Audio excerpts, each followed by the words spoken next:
Good morning and welcome to the ParkBridge Wealth Management Fall Webinar Series. This program is entitled Legal Protections for Vulnerable Young Adults, Promoting Independence While Providing Safeguards. As always, my name is Jonathan Shenkman. I'm the President and Chief Investment Officer of ParkBridge Wealth Management. In that role, I serve in a fiduciary capacity to help my clients achieve their financial objectives. The goal of my programs is to bring professionals together to help them better serve their clients. This is done by educating attendees on the latest topics in wealth planning and by encouraging collaboration between a client's attorney, CPA, and financial advisor where appropriate. My practice focuses on working with high net worth families, businesses, and not for profits. I manage individual investment portfolios, trust accounts, corporate retirement plans, and endowments to help my clients achieve their financial goals. In addition to the 20 or so events that I run every year, I also do a fair amount of writing on the topics of investing and financial planning. And you can read my work in a variety of periodicals, including Barron's, CNBC, Forbes, Kiplinger, The Wall Street Journal, and Trust and Estates Magazine, to name just a few. You can see all my work on my website at parkbridgewealth.com/articles or by following me on social media at Jonathan on Money. Additionally, you can check out my weekly podcast, which is also called Jonathan on Money, and you can listen to that on Apple, Spotify, or wherever you get your podcasts. Today, we're privileged to hear from Amy O'Hara, a partner at Littman Krooks based in Westchester, New York. And Amy focuses her practice on special needs planning, trust and estates, elder law, and personal injury settlement consulting. She's also a sought out lecturer and frequently speaks to advocacy organizations on the importance of proper planning for families of children with special needs. She regularly publishes articles relating to elder law, estate and special needs planning. Amy is certified as an elder law attorney by the National Elder Law Foundation as a member of the National Academy of Elder Law Attorneys. She's past president of the Special Needs Alliance, a national not-for-profit organization dedicated to assisting families with special needs planning. Amy's also the president of the board of directors of Westchester Disabled on the Move, a not-for-profit organization that aims to improve the quality of life and rights for all people with disabilities. And today, Amy's going to be speaking about legal protections for vulnerable young adults, promoting independence while providing safeguards. And with that introduction, I'll now turn the program over to Amy. Thank you, Jonathan, for having me again. So today I'm going to talk about what seems like a common sense topic, but when we have clients that call us in a panic and are in a very heightened, stressful situation, it's just good to have these practical guidance scenarios, whether we're attorneys or in the financial industry or accounting industry, just to help try to resolve some of the situation. Nothing's ideal, but um, um, so I'm hoping that you'll get something, out of today. So um, let me let's see, move this. There we go.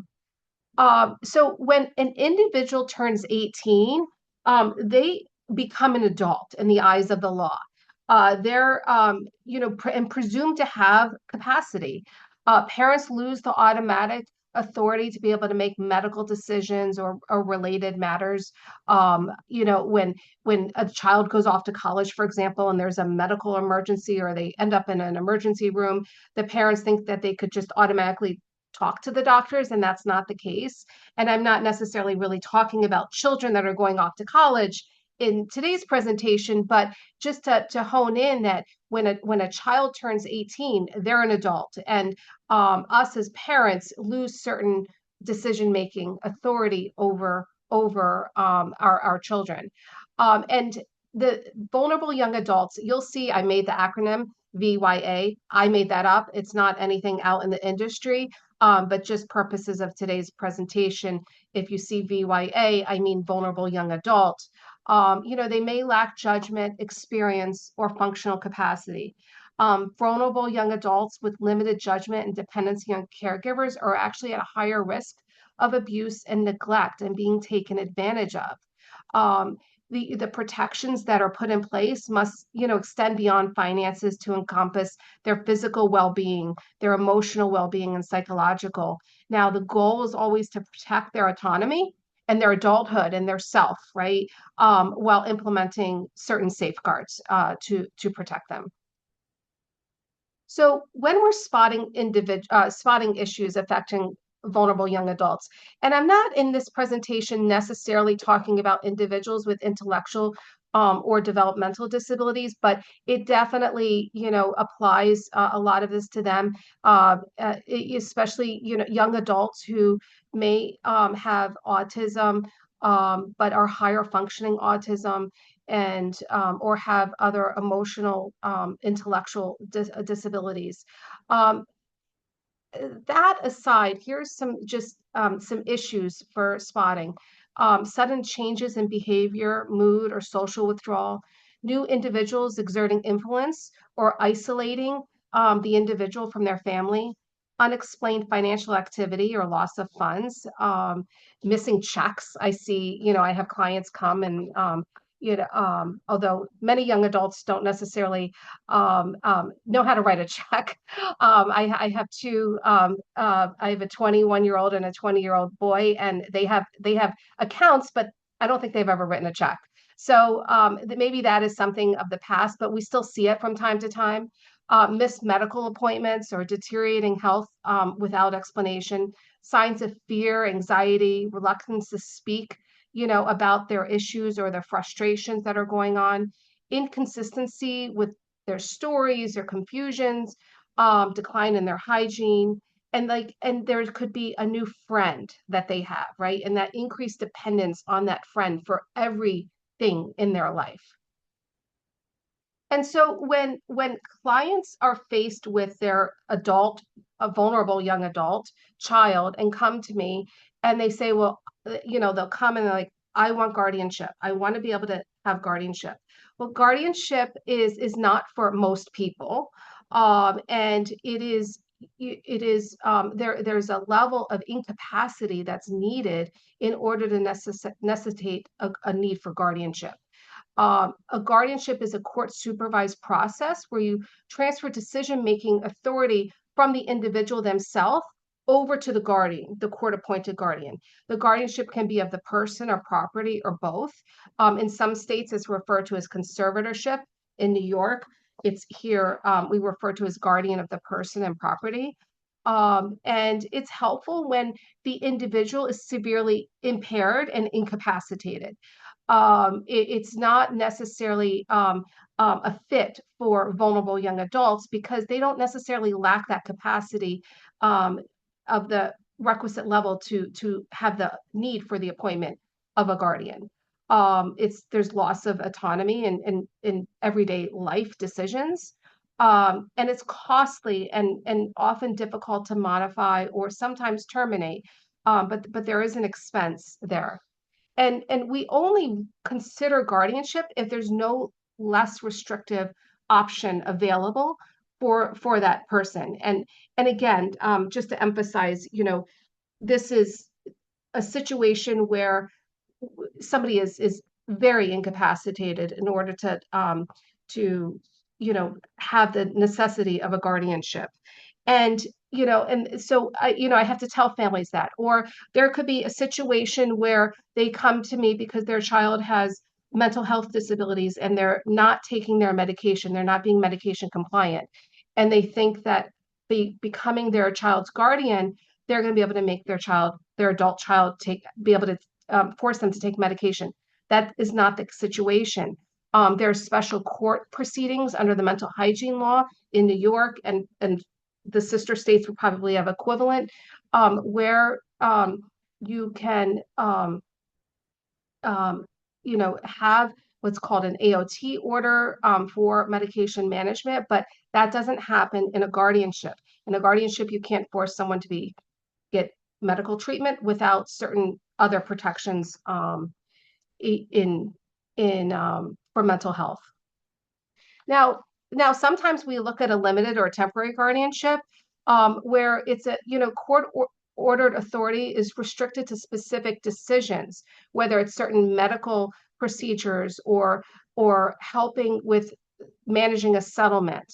It's appropriate when the capacity of the individual is situational or fluctuating. It's less restrictive than a full guardianship and can expire automatically. So in New York, we have two major guardianship statutes. We have Article 81 on our mental hygiene law, which is in our Supreme Court, and then we have Article 17A, which is in our surrogates court, which is our probate court.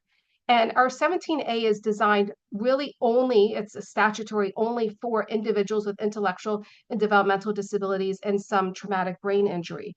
And it cannot be tailored. But we're having situations where we have high functioning adults with uh, young adults with autism. And in Westchester, for example, we've had a situation where sometimes they'll actually do a temporary guardianship in 17A, and it'll expire in 2 years or 3 years to give the young adult the ability and the time to have a maturity and more education and more training. And so they're doing that from time to time on a very limited case by case basis. And I'm aware of other counties doing that as well. But our 17A cannot be tailored. We do have the 81, which is more complex and more costly for clients in our Supreme Court. And there is the ability to appoint what's called a PING, a person in need of a guardianship, which is more of a limited guardianship tailored for what those individuals need.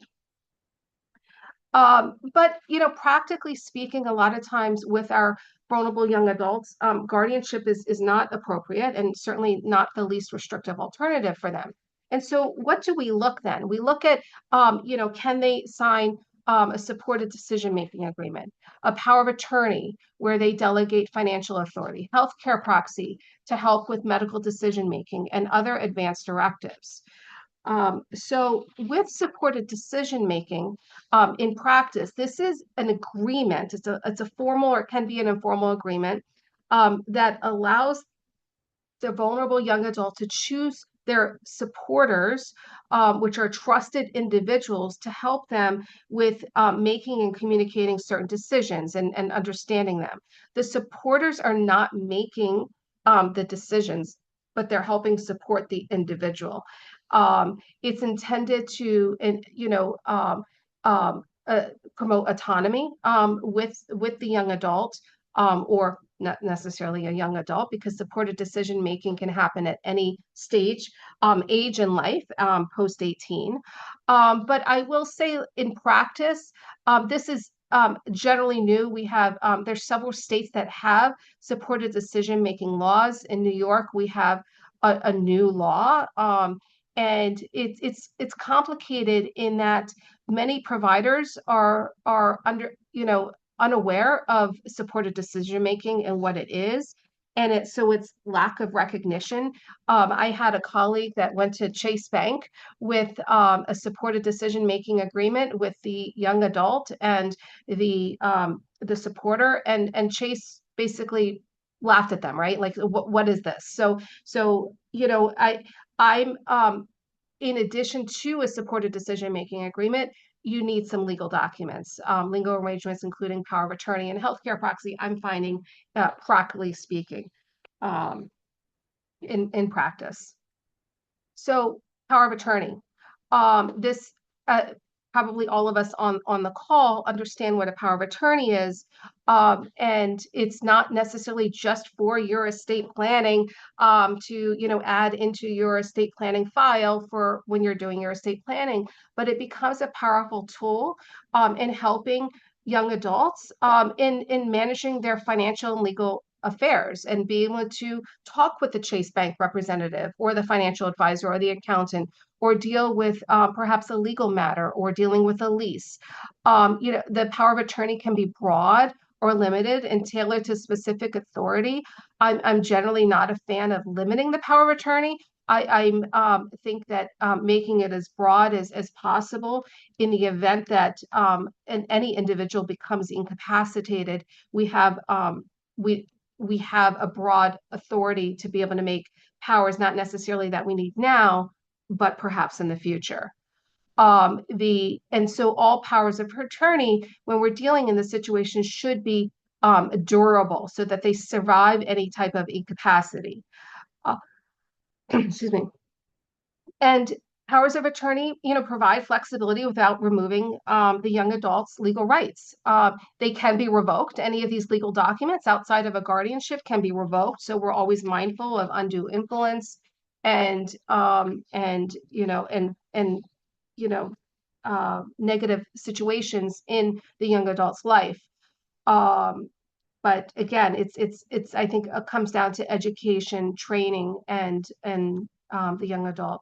Healthcare proxy. So this, again, we're all familiar with what healthcare proxies do, but it could be tailored. And so that perhaps it doesn't, the healthcare proxy, often says it goes into effect when I'm unable to make my own medical decisions. Well, you could tailor it a bit that perhaps the healthcare proxy, I'm appointing my mom to help me with medical decisions, to be able to communicate with the doctors. You don't have to just take the form that your particular state issues, but you could tailor it a bit to the situation, and allow a loved one, whether it's a family member, a close friend, to be able to be the eyes and ears and communicate with the doctors. Again, being somebody's healthcare proxy, you can't force them to take medication, and that's just a big stress that I see from clients a lot. It does not remove having a healthcare proxy for any of us, doesn't remove our own ability to make our medical decisions.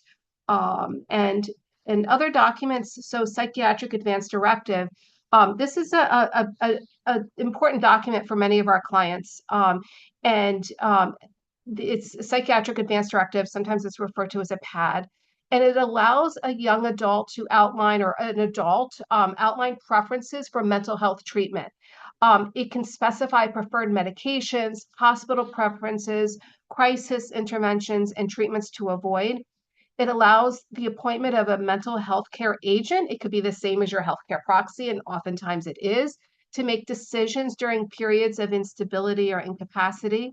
This is particularly valuable for young adults with conditions such as bipolar disorder, schizophrenia, depression, or other mood and behavior disorders.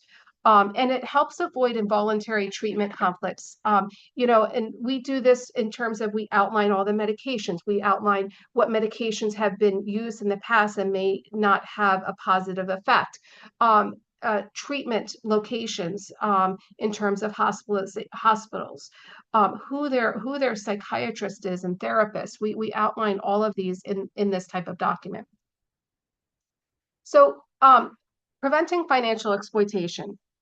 This is one of the most common threats to young adults, and warning signs can include account changes, increased or erratic spending, new relationships influencing their decisions. We want to consider social media influences. There's online gaming now, online gambling, where we have seen a lot of money spent and lost to various social media influences, our clients, for their children.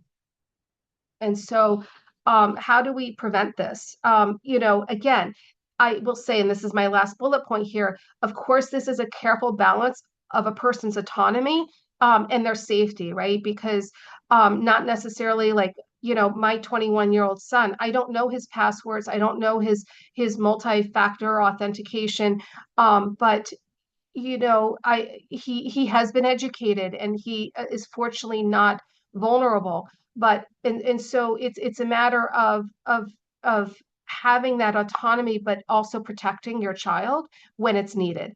And know the passwords, review credit reports and freeze credit. Do it with the child. It's not like going behind their back and doing this. Create passwords and be able to freeze this.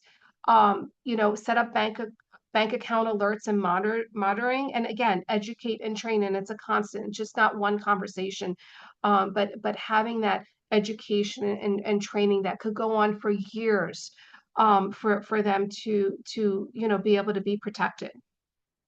And so what else do? We look at protective trust. So if I have a client who they're not needing any type of government benefits, but let's say they have a custodial account that it matures at age 21, or they have other assets, we'll set up revocable trusts, and where maybe the parent can be the trustee, or maybe they're a co-trustee with their child, and we're protecting it that way. Yes, it can be revoked, and that's always just a possibility here.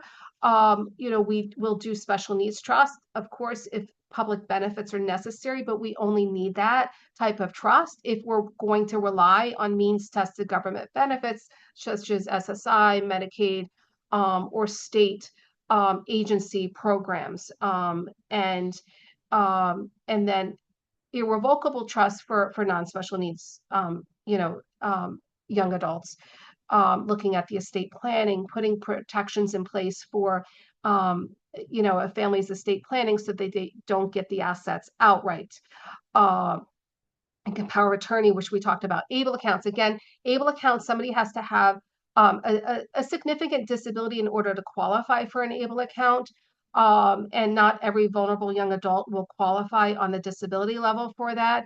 But what's nice about able accounts is you can put assets up to $19,000 cash into this type of account, and it could be used for disability related expenses, which is very broadly defined.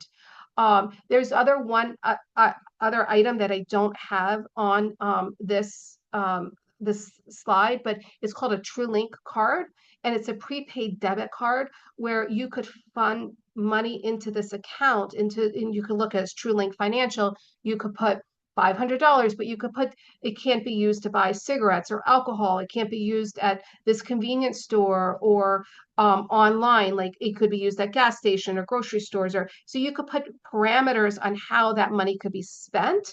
And it's been a remarkable life, helping financial kind of credit card for families. So again, that's TrueLink Financial, I think .com is their website. Representative payee for individuals who need SSI or Social Security disability benefits. An individual a parent oftentimes can become the representative payee to handle that money coming in from the Social Security Administration. So let's take a case study here. We have Mia. And this is a fairly common situation that I'll see a couple times a year. So Mia's 25 years old and she has fetal alcohol syndrome. She was adopted as an infant and grew up in a loving and secure home. She's friendly and outgoing, and some may say too friendly, right? She's too trusting. She has supported employment at Trader Joe's. She was exploited financially by a friend, right? Like a friend, in that they had her open up credit cards and buy things, all different types of things on credit cards. And so what did we do? We established legal documents for Mia, power of attorney. She didn't have the disability that we would, even consider a guardianship here. Power of attorney, healthcare proxy, a HIPAA. We set up, or the parents set up a joint bank account. They froze her credit. And so so that there could be unless if it was released, they couldn't open up a credit card, or a credit card couldn't be opened up. She couldn't be unduly influenced right there. Mia was getting Social Security disability because her father was retired. And so she had the level of disability where she was eligible for the Social Security disability. And then, so mom became the representative payee on that. And it was a matter of setting up education and training for Mia. She retains the autonomy, but we had the structured safeguards and ongoing support for her. And also we did comprehensive estate planning for Mia. What's not only the trust in terms of coordinating Mia's inheritance into a protective trust, but who are those supporters and caregivers for Mia when mom and dad can no longer do it? Who's going to be her circle of support? And that's certainly something, that has to be revisited and looked at every few years. So when we're looking at best practices here, we always begin with the presumption of capacity.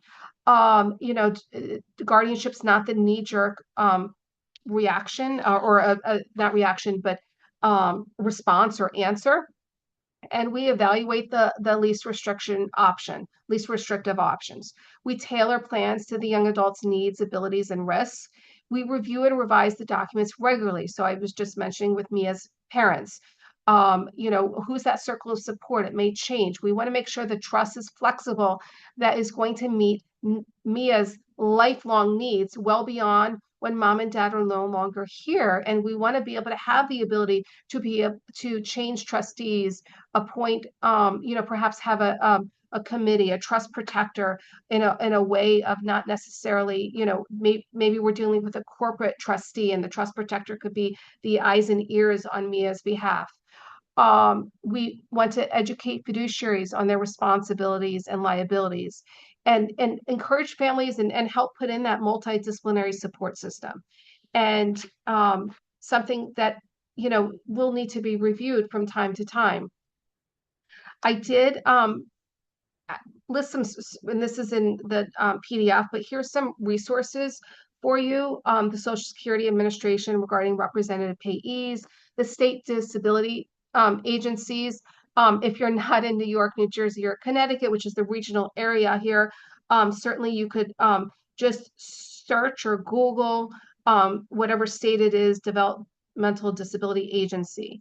And here's the national resource for psychiatric advance directives. So you could get various templates or other ideas. New York, we don't have a law on a psychiatric advance directive, but we have used them successfully where medical providers have honored them, and this is a good resource.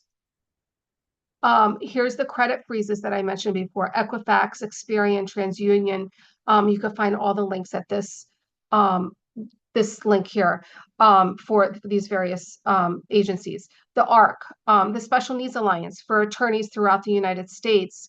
NAMI, there's some good supports and sources for at NAMI, that's the National Alliance of Mental Illness. And just to mention, the last one is the TrueLink Financial. Again, is been a great resource for clients. And with that, thank you. Thank you, Jonathan, for having me. Great. Thank you so much, Amy. If anyone has any specific questions, new business opportunities, or any other issues like to discuss, you can feel free to reach out directly to Amy or myself where appropriate, and I'll be sure to include her contact information in the follow-up email to this program. And as I mentioned at the onset, the goal of these programs stay up to date on timely wealth management related topics and to collaborate where appropriate. And I think we can all agree that the clients who are best prepared are the ones who are served by a team of knowledgeable advisors. Three more quick items before I let you go today. First, my next webinar is Thursday, December 4th on the final countdown 2025 last minute wealth planning ideas, featuring yours truly, Jonathan Shenkman, president of ParkBridge Wealth Management based in New York, but serving clients across the country. And I'll be sure to send out the invitation to this program in the coming days. In the meantime, if you have a friend or colleague who would find these webinars to be of interest, they can subscribe to my webinar distribution list by emailing me with the word webinar in the subject line. My email is jonathan@parkbridgewealth.com. Second, you could follow all my work on X and Instagram at Jonathan on Money by connecting with me on LinkedIn. You could also listen to my weekly podcast called Jonathan on Money, which is available on Apple, Spotify, or wherever you get your podcasts. And you can watch my practical planning videos, which I post several times a week on the YouTube channel, Jonathan on Money as well. And third, please take 30 seconds to fill out my survey at the end of this program. It helps me improve my webinars and provide timely and interesting content to attendees. I thank you in advance for that. And with that, this concludes today's session. Please stay safe and healthy and have a wonderful day, everybody.